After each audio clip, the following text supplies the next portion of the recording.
Thank you for joining us for this webinar on the Comprehensive Plan Standards for Sustaining Places, Taking Action in Colorado, presented by the Colorado Department of Local Affairs, the Division of Local Government, and the American Planning Association Colorado Sustainability Committee.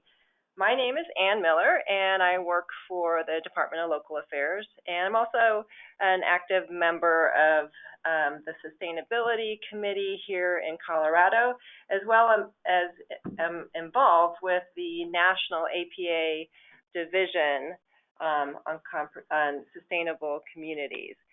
So welcome. Planning for sustainability is a defining challenge for the 21st century, and local comprehensive plans or master plans can really provide the guidance for cities and counties to forge that healthy, sustainable community for the future. This webinar will provide an overview of the APA's Sustaining Places initiative and how you can use the comprehensive plan standards to evaluate a current plan or guide the update of a plan. The webinar is being recorded. I would like to provide an overview of the webinar and introduce the presenter today. So David Morley is going to kick us off. He's a senior research associate from the American Planning Association, and he will provide an overview of the Comprehensive Plan Standards framework and how to use the standards. Then Darcy White, who's the director at Clarion Associates, planning consulting firm, and Aaron Fosdick, who is a senior planner with the City of Longmont in Colorado.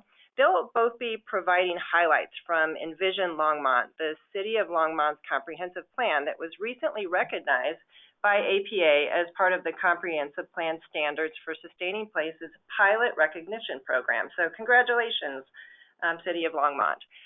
We will conclude the webinar with a panel discussion to answer your questions. Throughout the webinar, please type your questions into the chat box in the lower right-hand part of your screen.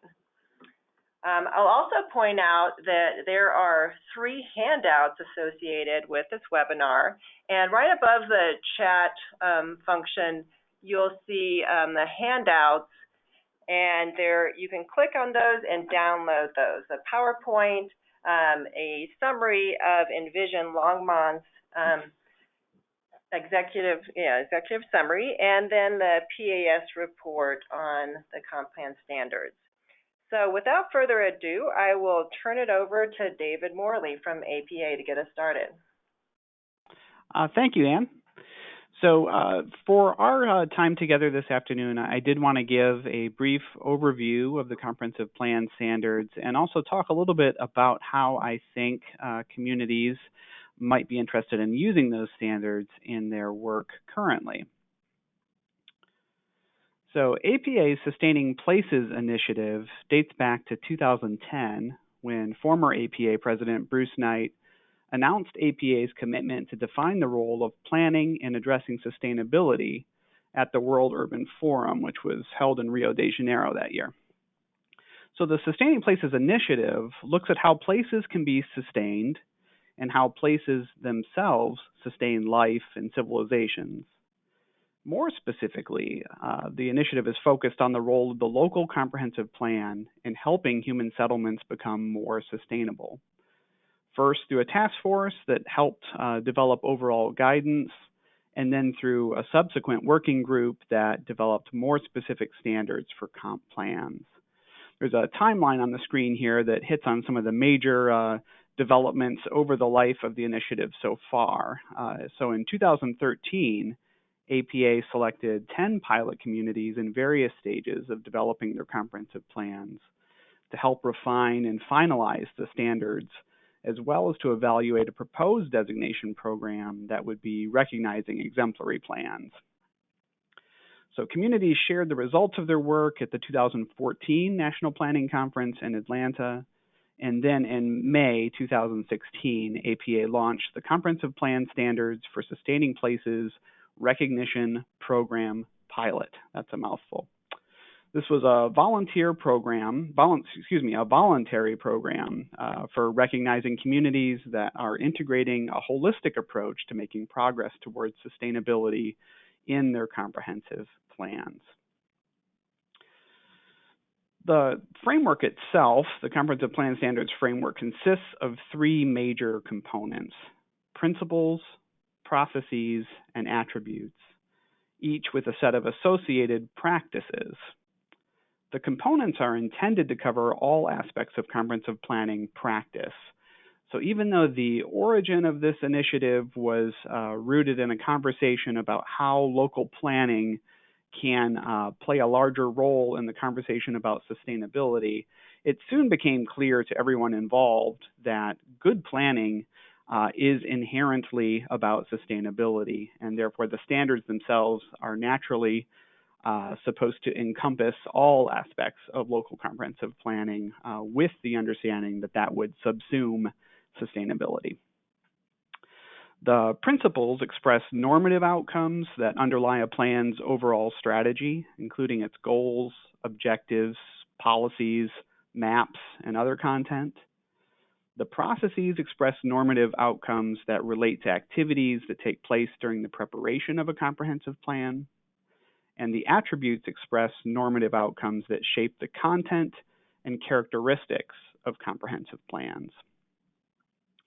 And the practices are imperative statements about strategies that embody plan principles or actions taken during plan processes or plan preparation.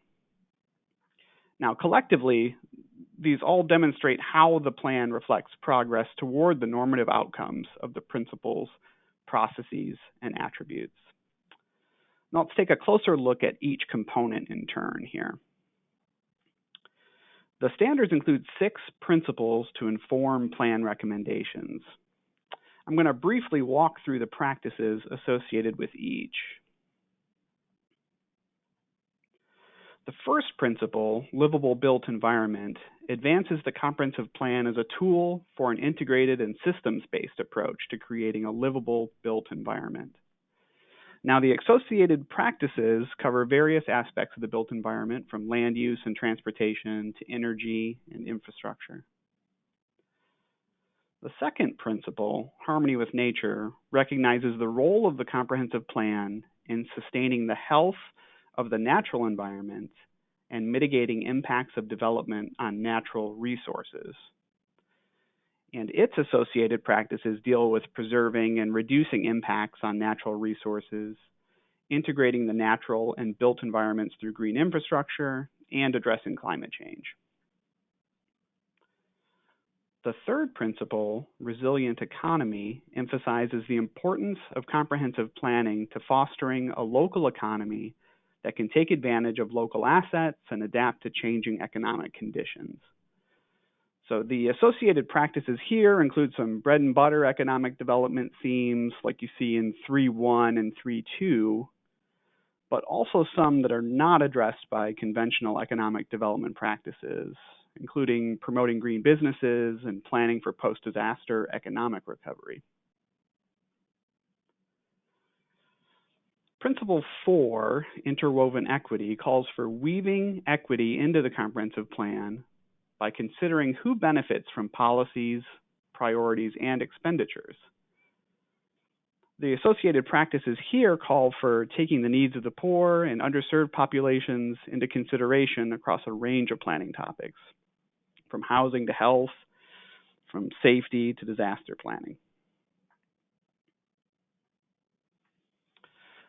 The fifth principle, healthy community, recognizes the potential of the comp plan as a tool for advancing healthy community goals. The associated practices range from active living and healthy food access to environmental health, and equitable access to public facilities and services. The sixth and final principle in the standards is responsible regionalism. This principle calls for local governments to connect with the planning activities of adjacent communities and the region as a whole through the comprehensive plan.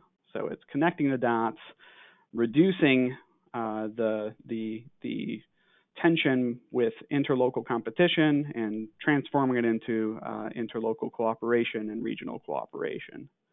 The associated practices here range from coordinating local and regional land use, housing, open space, and transportation plans. So integrating all these functional plans to finding innovative approaches to promoting regional cooperation and sharing of resources. Moving on to the processes here, so the 6 plan principles had covered the substantive integration of sustainability and other good planning practices into comprehensive plans. The 2 plan processes cited here on this slide cover planning activities that take place during the preparation of a comprehensive plan and define how it will be implemented. The first process characteristic here, authentic participation, is dealing with meaningful community engagement throughout the process of preparing and implementing the comprehensive plan. In other words, the comprehensive plan doesn't end with adoption. It should set guidance for public participation in monitoring subsequent activities and results. The associated practices on the slide here involve the community and involve getting the community engaged in all stages of the planning process, walking them through, helping them participate in scenario development, and using a variety of communication channels. The second process characteristic, which is accountable implementation, is key to developing a comprehensive plan that gets used and doesn't just sit on a shelf. So the associated practices here deal with specific actions, priorities, responsibilities, and resources that are necessary to support implementation, making those explicit in the plan itself. The third major component of the Comp Plan Standards framework are attributes of the plan itself. The 2 attributes listed on the slide here relate to the mechanics of plan preparation and dissemination. The first attribute statement, consistent content, deals with the plan's rationale and how its different components are blended into a coordinated, compelling, and consistent comprehensive plan document. The associated practices include a strategic assessment of the issues facing the community, suggested as a SWOT analysis here, a strong evidence base in community conditions and trends, and a future vision along with goals, objectives, policies, and actions that build logically on the issues and on the evidence, and that all of that information is presented in a clear and compelling way. Now, the second attribute deals with the plan's identifying features. So that's its strategies and recommendations and how they are internally and externally coordinated and communicated in an innovative and persuasive manner. Its associated practices range from the basic, so complying with the relevant state laws and mandates, to coordination of the plan policies and recommendations at the local and regional level, and up to and including using online publishing and other technology approaches to make the plan accessible to the public. While understanding the framework is important, I did want to spend some time today explaining how you can actually start using the Comp Plan Standards in your communities, wherever you may be in your planning process. So while the standards are explicitly structured as an evaluation tool, you can also use them to guide planning processes and to produce better plans. In fact, I want to start with the idea that the framework I just briefly summarized is perhaps most useful during an active planning process. You can use the principles, processes, and attributes and their associated practices to raise consciousness or to provoke conversation. You can also refer to them as you're actively drafting a plan or working with community stakeholders to refine plan content. And you can also, of course, use the framework to benchmark your community's plan against practices that reflect excellence in contemporary plan making. So PAS Report 578, which is included as a handout for this webinar, includes a scoring matrix to help you keep track of how well your plan does at addressing each practice. Now, this could be useful as a final check on a draft plan, or as a way to evaluate an adopted plan, perhaps in advance of a new planning process. And soon, plans that meet these standards will have an opportunity to join an exclusive club. So as I mentioned at the beginning of my presentation, APA completed 2 rounds of a pilot program to recognize excellent comprehensive plans in 2016 and 2017. In May 2016, APA launched a pilot phase of the Comprehensive Plan Standards Recognition Program pilot. Communities submitted their comprehensive plans that had either been adopted or substantially updated within the past 5 years to be reviewed against the comprehensive plan standards. Now, teams of 2 trained volunteers conducted the reviews, and all of these reviewers had extensive experience in comprehensive planning or in sustainability rating systems. Then in October 2016, in conjunction with APA's National Community Planning Month, APA recognized 8 plans through the pilot program. 5 of those plans received recognition at the silver level, including Longmont, which we're going to hear about in just a minute, and 3 at the bronze level. Then in 2017, APA announced 5 additional plans that received recognition: 3 bronze, 1 silver, and our first gold, which was for the city of Temple Terrace in Hillsborough County, Florida, just outside of Tampa.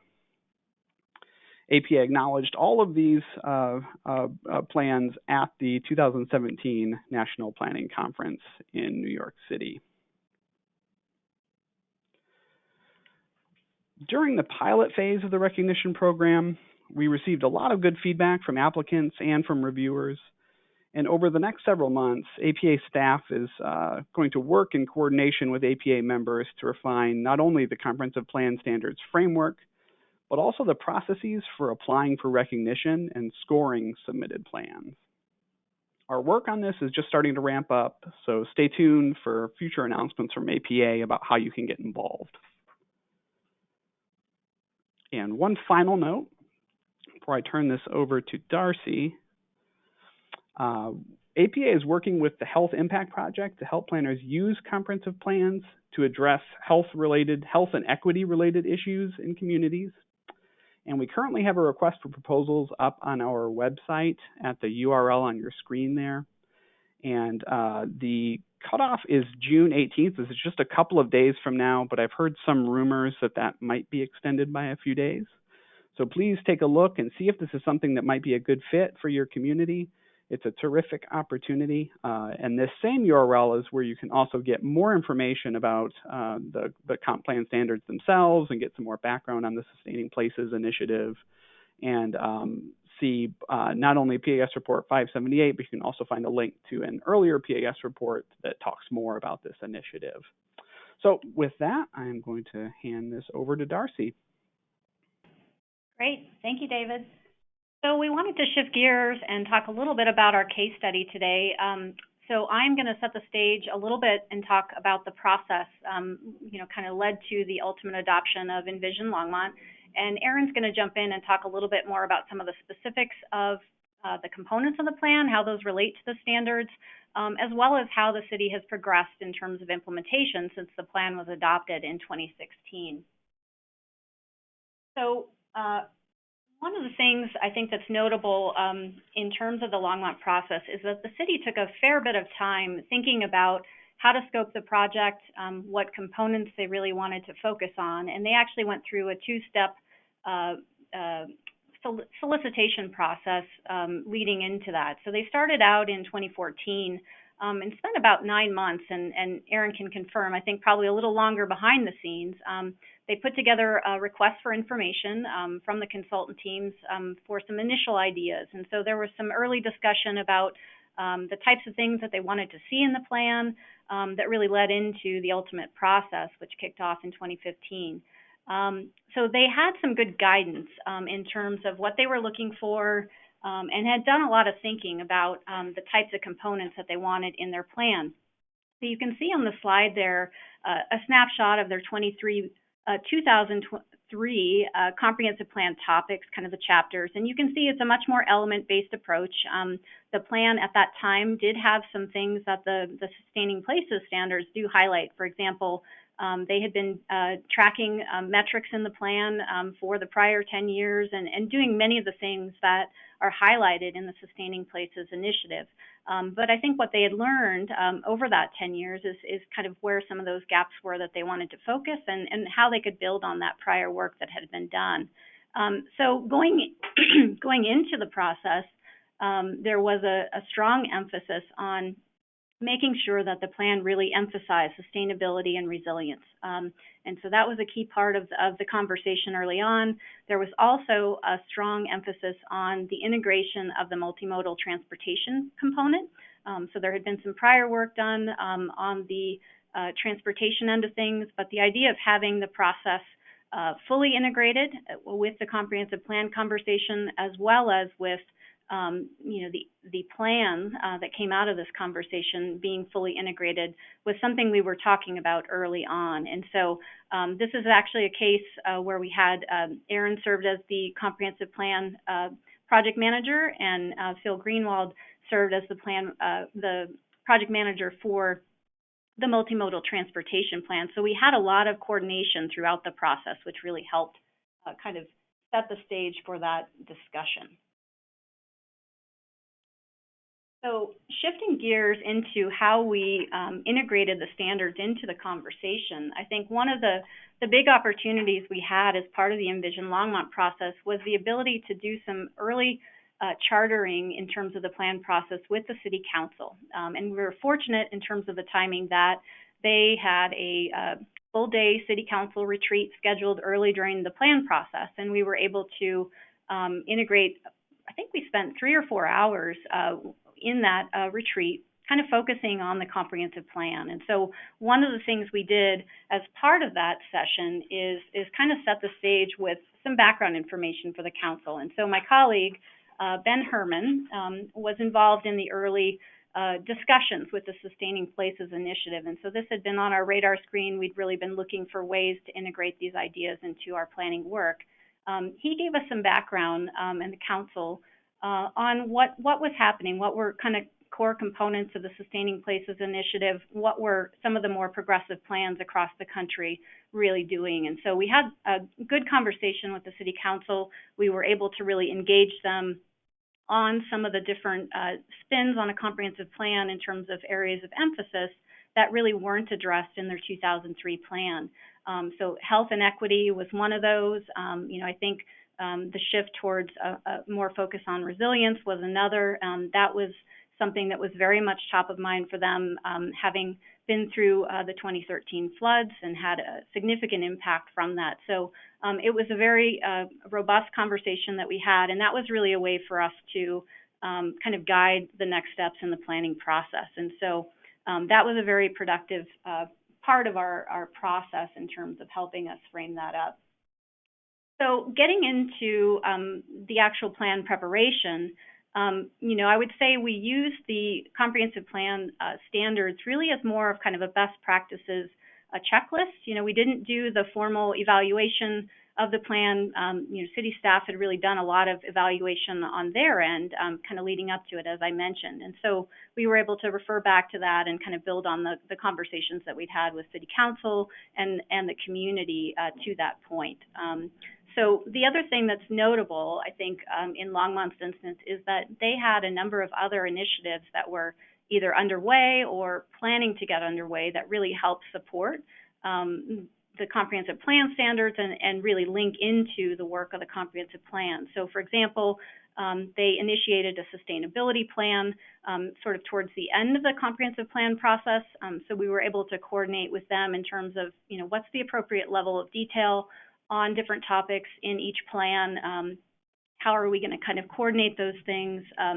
They were also participating as part of the DRCOG Boomer Bond initiative. So we had a separate way to emphasize some of the key access to service issues, equity issues within the plan, because of those separate conversations that really played into that. So a lot of different ways that they kind of came into the process, in a maybe more informal way than doing the formal evaluation that David had mentioned was one option. So, sorry.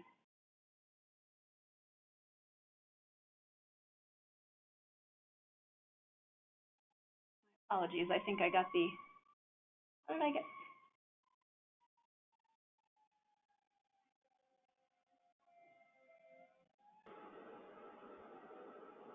Sorry guys, bear with me 1 second.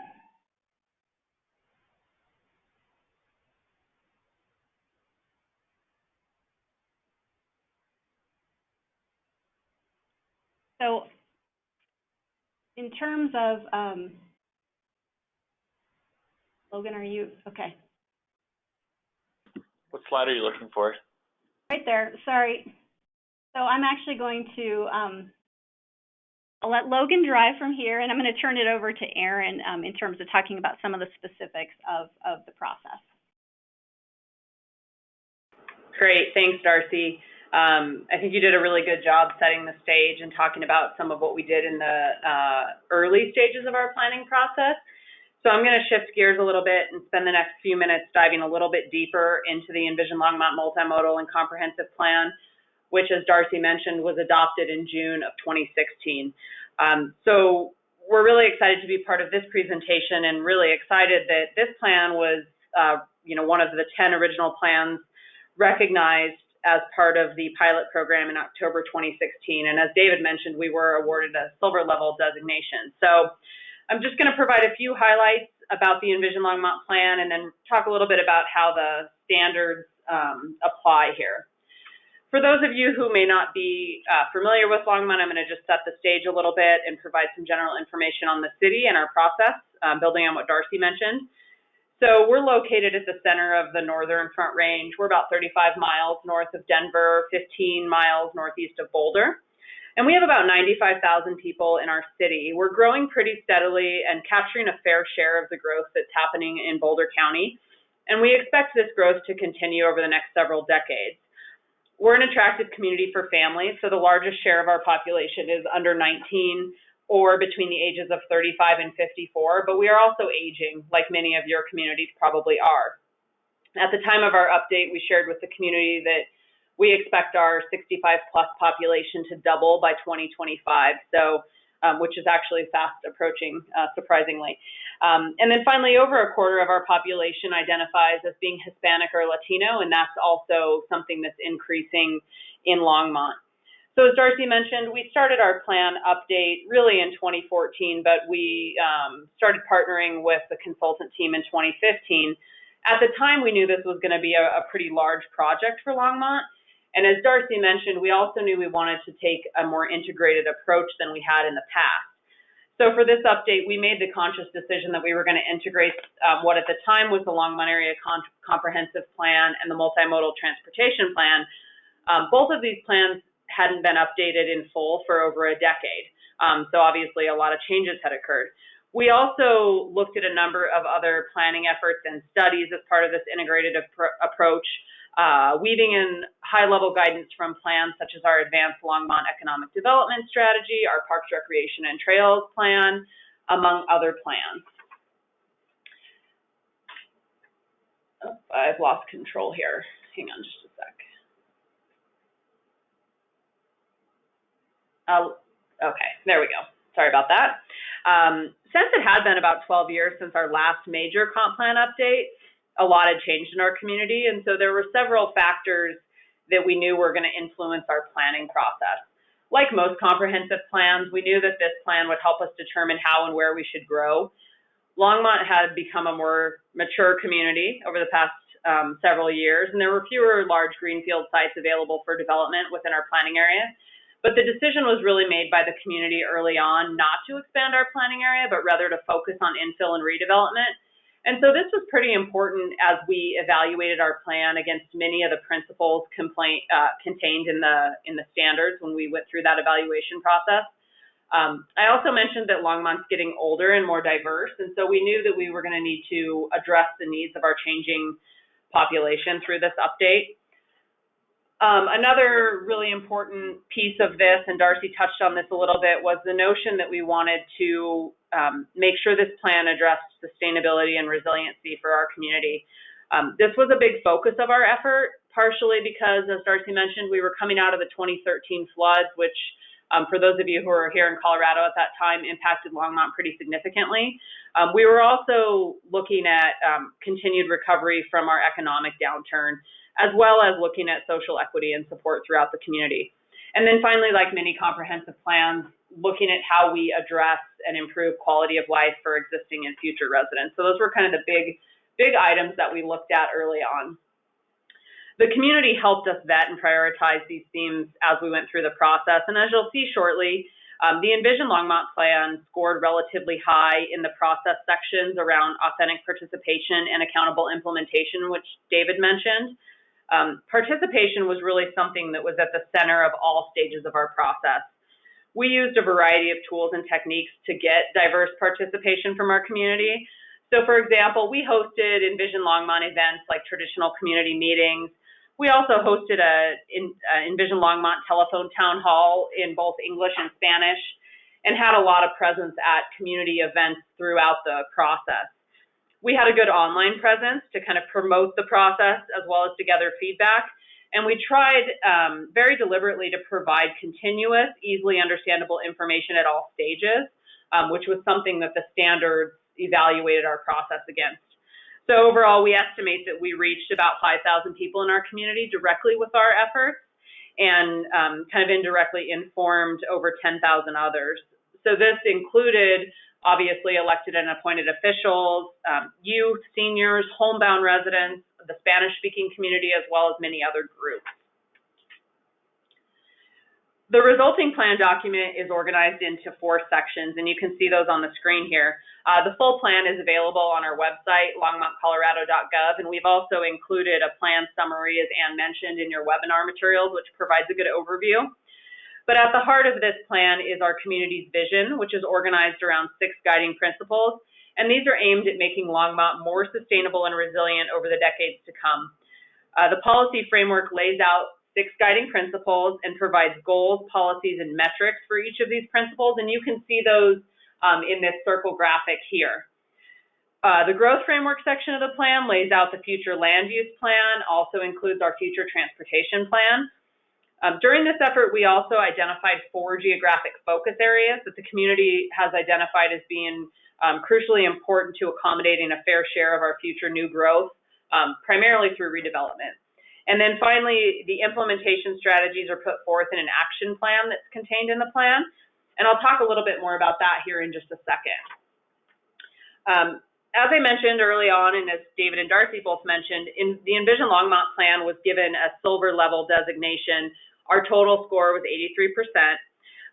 In the evaluation materials that we received, our reviewers acknowledged that our plan covered the overarching theme of sustainability really well and was especially strong with respect to transportation components as well as regionalism. And so you can kind of see that here. As this chart depicts, we scored high in several areas, particularly in the process and attributes characteristics. So you can see, for example, in the accountable implementation, content, and characteristics, we had pretty high scores. We also scored relatively well in the livable built environment principle, and this was likely because of our strong link to transportation, our focus on infill, and focus on mixed-use land use categories. There's a few other areas that are shown on the chart that we noted we can improve on, and I would cite interwoven equity and healthy community as being some areas that we're focused on. As Darcy mentioned earlier, some of our initial stakeholder engagement revealed a desire to have more around access to community services and healthy community. And some of this content was pretty new for our plan. So our previous plan didn't address these as explicitly. So while we didn't receive high marks necessarily through this scoring process, these are areas that we know are going to be a continued focus in the years to come. And you'll see that that's definitely the case in our community here in just a second. So the review summary did note that our plan lacked individual items in some of the specific practice areas, But they also noted that our plan maintained a pretty strong strategy section that defined existing conditions and measurable standards for improvement. And most of this information is covered in our action plan, which I mentioned is a section of our overall plan. We've identified specific implementation strategies that support each of the guiding principles, so they are organized by section. And you can see this is an excerpt from our action plan under the guiding principle for responsible stewardship of our resources. We have a number of types of strategies that are identified in this section, as well as identifying the timing and department or group that's primarily responsible for implementation. Since the plan's adoption, we have formed an Envision Longmont implementation team, the ELITE for short, and this is a group that meets at least quarterly to review progress, coordinate efforts, and make sure that we're staying on track with the plan. So in terms of our progress on implementation, there are several areas that we've completed or are well underway. In just a second, I'm going to talk a little bit more about our recently completed sustainability plan and our budget alignment process. But I do want to note quickly that some of the other things we've been working on that might be of interest to some folks on this call are working on strategies to address our community's need for affordable housing.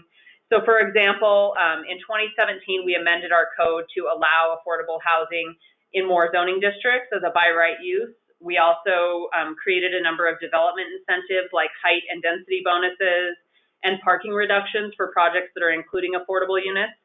And some of these changes, these code changes, could help us better address some of the practices that were aligned under that interwoven equity principle, which you'll recall wasn't one of the areas that was that we scored very highly on. We also have an overall code update in process. We expect this to become effective later this summer.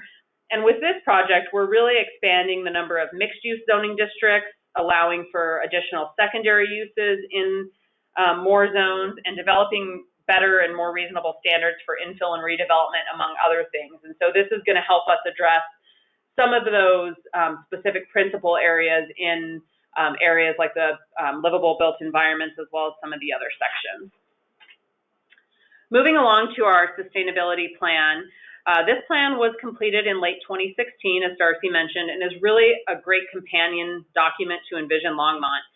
We explicitly identified the linkages between the two plans in the sustainability plan, and we really used this plan to address items that weren't covered as fully in the Envision plan. So you can see from this slide that there are 10 topic areas that are covered in our sustainability plan. These range from air and water quality to economic vitality in the natural environment. The vision put forth in this plan is that Longmont will be an engaged community that promotes environmental stewardship, economic vitality, and social equity to create a sustainable and thriving future for all. Some of the specific items in this plan we feel will really help us address some of the practices not covered as well in Envision. Those are some of the practices that we found under harmony with nature, livable built environment, interwoven equity, and healthy communities. So when we look at these in total, we feel like we're able to address some of those a little bit better. We're also currently working with our sustainability coordinator on an online dashboard where we can combine the metrics from both plans as a better way to report out to the community and report kind of on our overall implementation. Another area that I want to highlight around implementation is our budget alignment process. So after Envision Longmont was adopted in 2016, we reworked our capital improvement program scoring to be better aligned with the plan. And then earlier this year, we worked to align our overall budget with Envision Longmont. And so in Longmont, we use a priority-based budgeting system.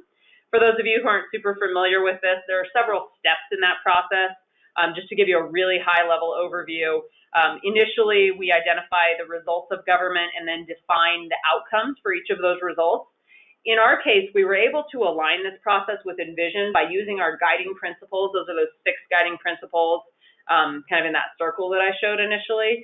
And then the goals under each of those principles become our definitions.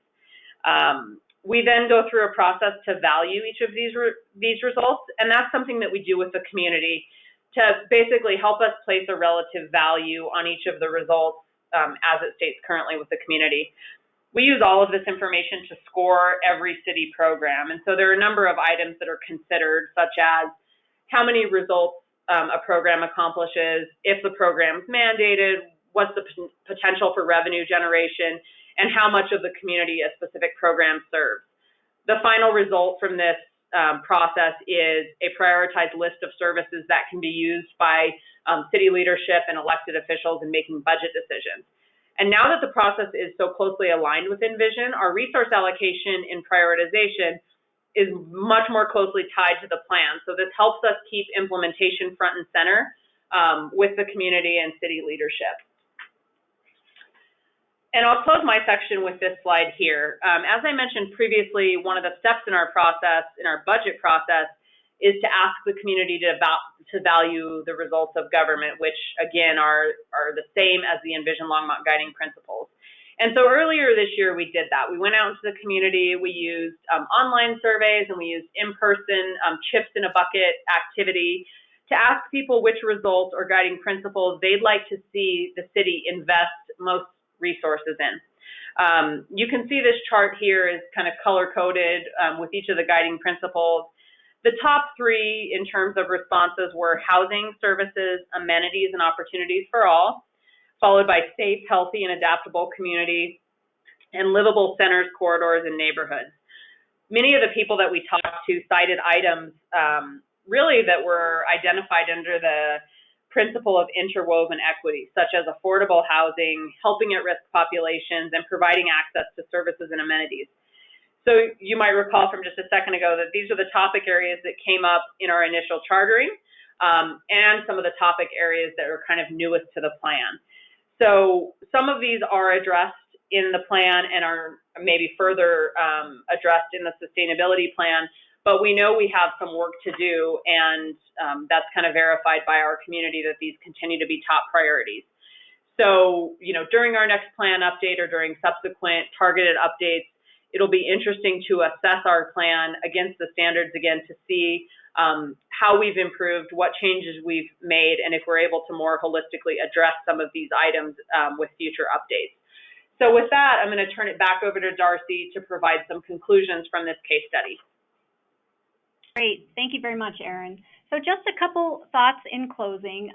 First, wanted to touch on some of the opportunities to integrate these standards into your planning process. And so, you know, I think one of the things we're seeing more and more is that communities are starting to call out the standards in the RFP process. So that might be listed as one of the considerations that they would like the, you know, participating consultants to respond to and to be able to integrate into the process. We also are seeing more communities looking at this as part of the initial plan assessment phase. So if you're thinking about getting into a plan update process in the next year or two, that's something that could be done internally. You know, you guys, staff level, are using the plan on a day-to-day basis. You're hearing feedback from the community about what's working or not, or from Planning Commission and Council. And so just starting to really think about those topics up front as you're leading into a process can be really beneficial. And so the standards can really kind of help inform that discussion and you know, serve as a more formal checklist for you through that process. And the other thing that we touched on as part of the Envision process is, you know, thinking about having some sort of work session with your city council and potentially your planning commission, thinking about how to get them up to speed on some of the changes that they might be seeing in the comprehensive plan as part of the process, based on what you're hearing from the community, your experience as a staff with the plan, and introducing those topics early on. I think one of the things we learned through the Envision Longmont process is, you know, just that the degree of support for different topics is going to vary, as I'm sure everyone's aware, you know, based on you know, different city councils. And so having those conversations early can be really helpful in terms of helping the process go smoothly, and maybe identify some of those areas where you're going to need to spend more time working with council and potentially the community to help bring them up to speed, get more additional input on specific topics to make sure that the plan is aligned with the community's thinking. So the last things to keep in mind, I think, as you consider this integrating these ideas into your process is just recognizing that that tailoring process is really important, and that as Erin mentioned, there were some areas where Envision Longmont scored really high. There were other areas less so, and there's different reasons for that, and each plan is going to kind of build on these ideas progressively. So recognizing that it's a starting point, and you don't necessarily have to kind of score at the top level on each of those, and the idea being that you're progressing these ideas in your plan and introducing things along the way. So in sum, I think this is a very valuable tool for communities because it is so flexible in terms of how it can be used, and it's a really great resource to consider as you're getting into your plan process. Thank you, and I will turn it back over to Anne for questions. Thank you all for providing some really important information for all the participants. And whether you're familiar with these standards or you're just now kind of getting introduced, we have a really good highlight and overview of the standards and the various ways that they can be used and applied and tailored to your community. So it's a tremendous resource, and definitely encourage everybody to look through the handouts, visit the different websites that have been cited on APA, review the PAS report, and decide how best that these can help you kind of apply the best planning practices in your community. So with that, I want to encourage participants to take a few minutes to type in any questions you have for the panelists in the chat box. And in the meantime, I wanted to just pose a question to the panel. I was lucky enough to be part of the kind of peer review group that reviewed the first round, or at least a handful of plans in the first round of the pilot recognition program. And I definitely want to commend all of the communities that submitted and all the APA for taking on this project, and also just really recognize Envision Longmont for kind of setting a great example for us to look at and glean from their experience and apply it again to our communities. But in reviewing those plans, it struck me that each one has areas that stand out as unique. And Erin did a great job of highlighting some of those areas for Envision Longmont. So again, very, very exciting example with Envision Longmont.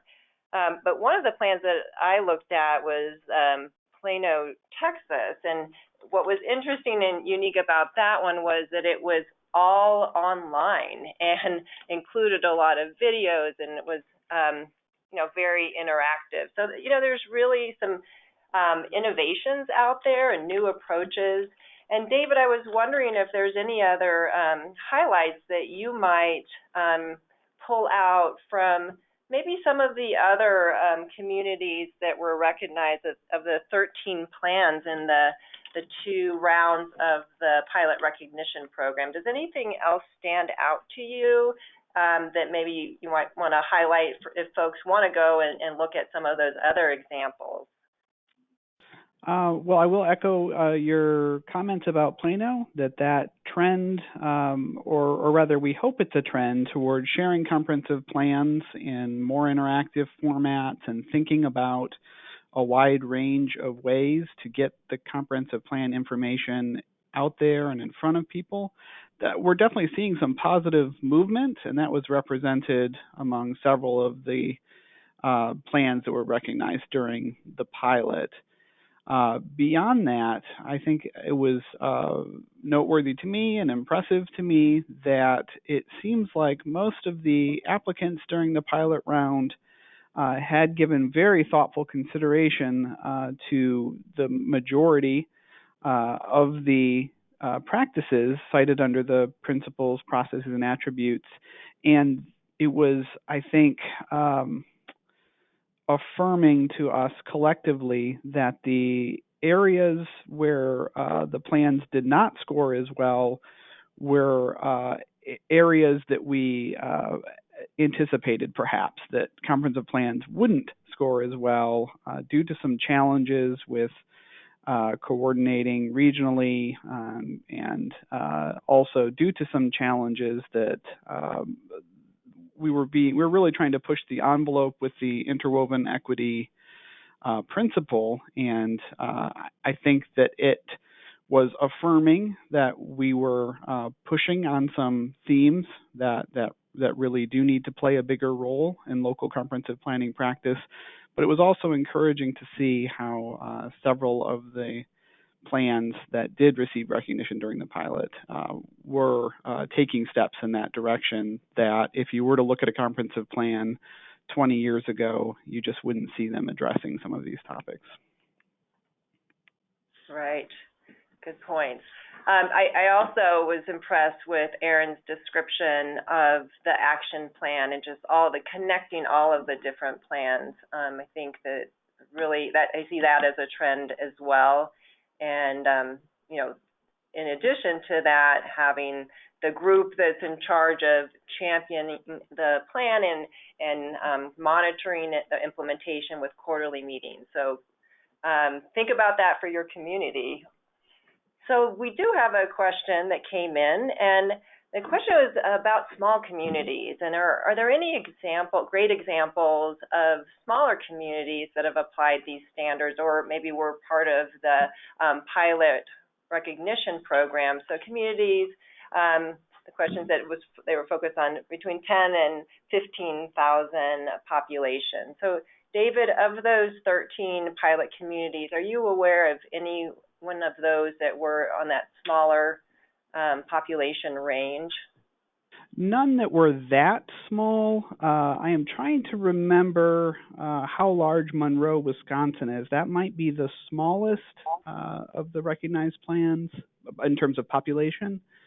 So none that small. I can say that during the initial scoping of the standards, the various working groups looked at a number of plans from across the country, and one of the plans that the group looked at that did inform the creation of the standards was from a very rural county, Union County in Pennsylvania. And so that was an example. I don't remember the population of Union County, but it was definitely a very rural county. And we were encouraged as we looked at that comprehensive plan to see the breadth of topics addressed in their comprehensive plan. But yes, I do think that the comp plan standards are something that are a tool that can be useful for communities of all sizes, including very small communities. And part of the process that we're going through right now in terms of trying to refine the standards and trying to ensure that the tool is as useful as it can be is we do want to make sure that all of the practices throughout the standards are written in such a way that it doesn't automatically exclude huge bunches of communities because of their context. So that's definitely a consideration for our current work. Yeah. And, another point is that this is a tool to be tailored to your community, no matter the size or the context or the issues. And the plan scoring matrix in Appendix C of the PAS report 578, that could be used as a tool for your community, no matter what the size or context, rural, urban, to just start to apply to tailor to your community needs. And so it really doesn't matter so much about scoring high or low, that just as you're thinking about it and using it to inform and apply best practices in your community. So, really you can use this as the whole range, a continuum of how you might be able to use this. Some communities may really aspire to hey, I want to be recognized nationally and be part of maybe the next round.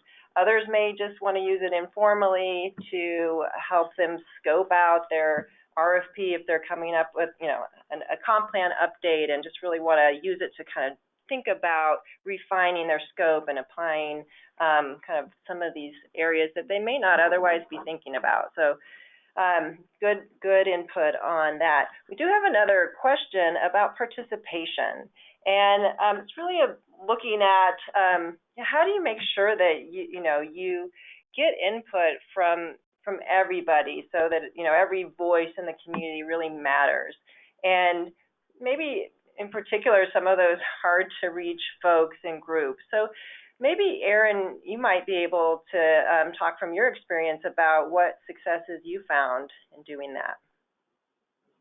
Sure.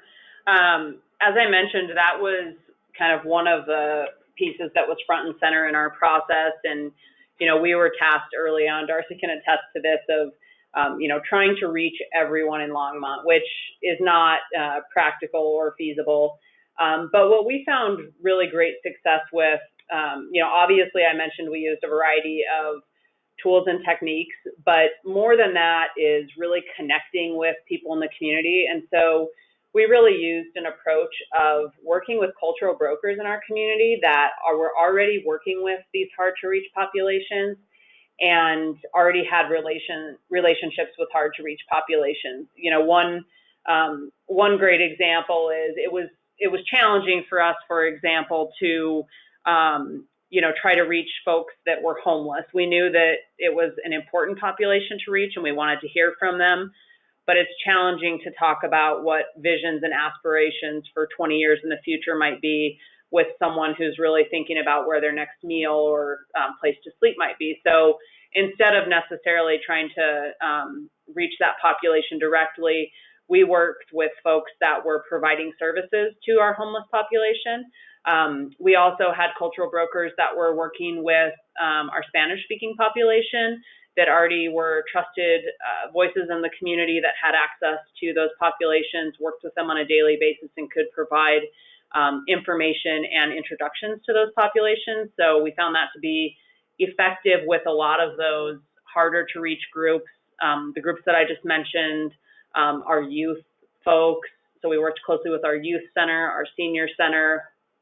And then the last thing I would mention is some different public participation tools. I mentioned that we hosted a telephone town hall.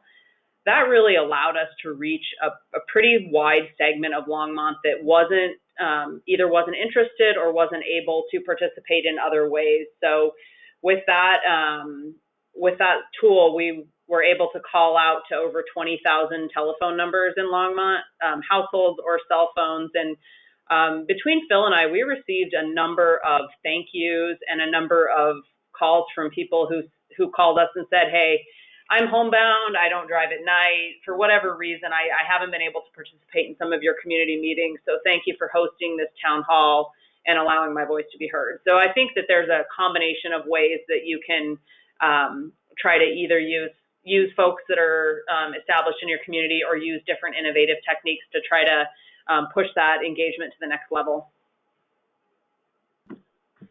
Thank you, Erin. And thank you to all of the presenters today. Finally, I wanted to thank the participants and encourage you again to take the next step, learn more, and apply these best practices in your communities. I also want to put out a challenge to Colorado communities we've got a great example of Envision Longmont. Let's get more examples out there. I know they're out there, so I would love to hear what you're doing in your communities and maybe how you might have used these standards so far or how you plan to use them in the future. And I will be sending out an email to all the participants with a link to a short survey that will give you an opportunity to evaluate the webinar, but also provide us some more feedback on the questions I just posed. So again, thank you all for participating on behalf of the Colorado Department of Local Affairs and the APA Colorado Sustainability Committee. I will put a plug for the Sustainability Committee. We meet the third Tuesday of every month, except for July. at 8:30 in the morning. So our next meeting is next Tuesday, June 19th. You can join in person or call in, and there's more information on APA Colorado's website on the details there. So again, thank you all for joining, and this webinar will be available if you'd like to share the recorded webinar with others who might not have been able to make it today. Thank you all.